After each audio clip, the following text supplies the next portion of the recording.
Good morning, everyone. Good morning.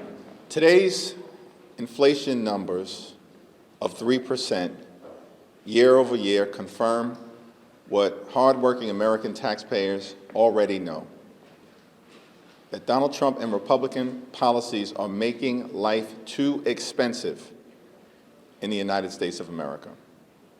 Donald Trump and Republicans promise that costs will go down on day one.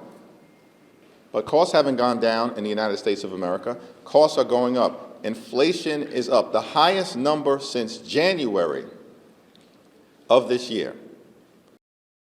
We need House Republicans to come back to Washington, D.C.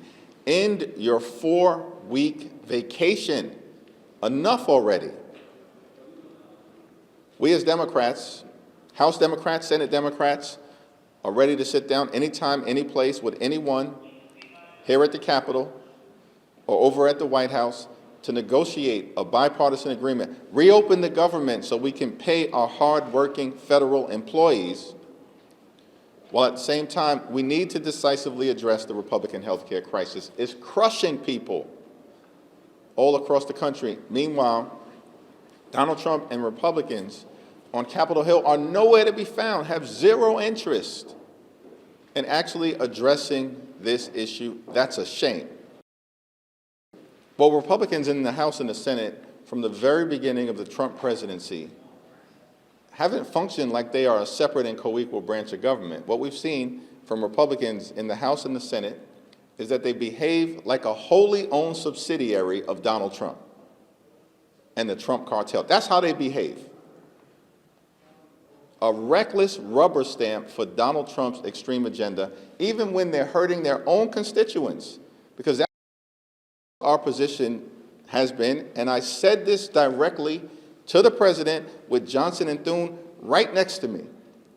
This does not get resolved until you decide to give permission to Republicans on Capitol Hill to negotiate a bipartisan resolution. Jeffries. Thank you. We've made clear we will not support a partisan Republican spending bill that continues to gut the health care of the American people. We've been saying that for 6 weeks. We have not moved off of our position. We're going to continue to defend the health care of working class Americans, middle class Americans, and everyday Americans. The Trump administration has the resources now, including through an emergency contingency fund that has about $5 billion in it, to ensure that not a single American goes hungry if they refuse to reopen the government on November 1st. Not a single American should go hungry. And the challenge that we confront right now is that Donald Trump and Republicans on Capitol Hill are trying to weaponize hunger in order to jam their extreme right-wing policies in their spending bill down the throats of the American people. That's unacceptable. That's un-American. That's unconscionable. That Republicans are actually trying to weaponize hunger across the country